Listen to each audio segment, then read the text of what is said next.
Good morning students. I welcome you all in this online class of Bio, and in our previous video we have discussed about discovery of cell, about the various shapes and sizes of cell, and regarding the structural organization, and we have started with plasma membrane. So today in continuity we will discuss about how exchange of gases takes place through the semi-permeable or selectively permeable plasma membrane and the process of diffusion and osmosis, as well as these type of solutions related to osmosis. Now, starting with the exchange of gases, that is through the selectively permeable membrane, the plasma membrane. See students, suppose it's a cell and this is the external environment of the cell, right? Now in this cell, this is your plasma membrane, right? The outermost covering of the cell. Now in this cell, when the CO2, these are CO2, when the amount of CO2 increases, right, the plasma membrane the amount of CO2 is less in the external environment, then what happens? The plasma membrane allows the carbon dioxide to go out of the cell. Why? Because it is unwanted. And how? By the process of diffusion. So the particles, the gas moves from a region of high concentration to a region of low concentration. So what is diffusion basically? Diffusion is movement of substances from a region of high concentration to a region of low concentration till equilibrium is reached. And here, that is how by diffusion the exchange of gases takes place. So as we see here, when carbon dioxide in this cell becomes more in number, how it becomes more? By the respiration of the cells, right?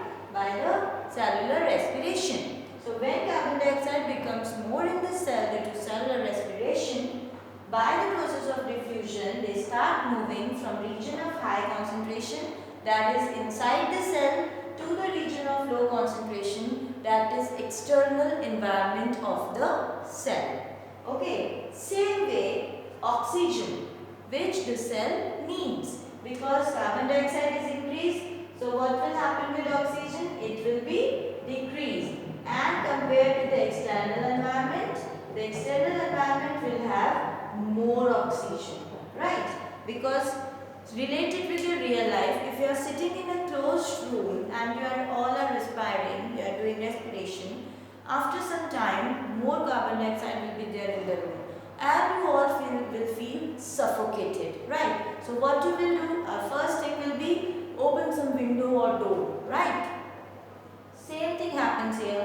When carbon dioxide is more in number, the cell, the plasma membrane allows the carbon dioxide to move from the region of high to low concentration. That is the process of diffusion. And in case of oxygen, the oxygen is low inside the cell and the region of high concentration is the external environment, right? So the oxygen will go in the cell, vice versa, okay? Because external environment is having high oxygen and the internal of cell is having low oxygen. So again diffusion, the particles, the oxygen will move from high concentration to low concentration, that is it goes in the cell. This is how the exchange of gases takes place in the cell. Got it students? By the process of diffusion. Now coming on to the next thing, that is osmosis. It is almost the same, but the only difference is it happens in water. Okay, again the same thing, the movement of substances, all it is the movement of water from a region of high concentration to low concentration.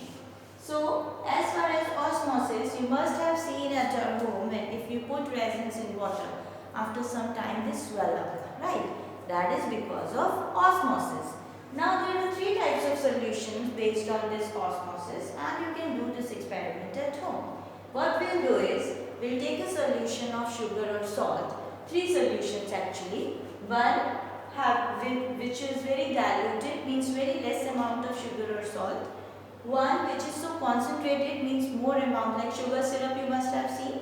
So the one which is having more amount of sugar or salt, and the third which is having almost the same amount of water, that is in the resins. Now what you will do is we will take the resins using as a cell here, right? So the three types of solutions. Now what happens in these three cases? The first case, when the medium is has high concentration of water, that is dilute. You know dilute and concentrated? Dilute means more amount of water and concentrated means very less amount of water. So when the medium has high concentration of water, means the medium is more dilute, very less sugar or salt, then what happens? The water in the resin is less, the water in the medium is more. So what will happen? The water from the solution will go in the resins, that is the cell, and as a result the cell size increases. The resins will increase in size. Okay, thoda sa swollen. Fine. This will happen, and this type of solution is called hypotonic solution. Okay. Sorry. Next we have the solution in which the medium has low concentration of water, that is concentrated one. Fine. The first one was diluted and the second one is concentrated one. So when the solution is concentrated, that is, it is having very low concentration of water. Now what will happen?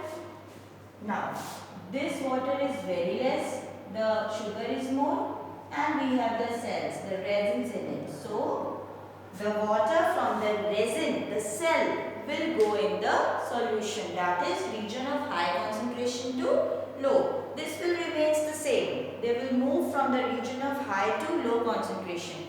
The difference is in the solutions and the result also differs. So here, as the water goes from the cell to the solution, so what will happen? The cell will shrink. Okay, they will shrink in size. Why? Because the water from the cell has gone in the solution. Okay, this type of solution is called hypertonic solution. When the medium has low concentration of water, the cell size shrinks. Next, the third type of solution is isotonic solution, when the medium has same water concentration as the cell. So what will happen? The water will move in and out to the cell, but as both the concentrations are same, so the size of the cell remains the same, because there is no region of high concentration, no region of low concentration. So the movement continues and there is no size change. Got the difference, students? So this is how, because of the osmosis, we have these three types of solutions. And I want you all to do this activity at home, and practically you will see the results yourself. Fine, students? So I think this is all. It's clear to you how these exchange of gases takes place and the types of solutions, the diffusion and osmosis. So that's it for today. In the next class, we will continue with the structural organization of cell, discussing the cell wall, cytoplasm, nucleus. Okay? Till the next time, thank you and have a great day.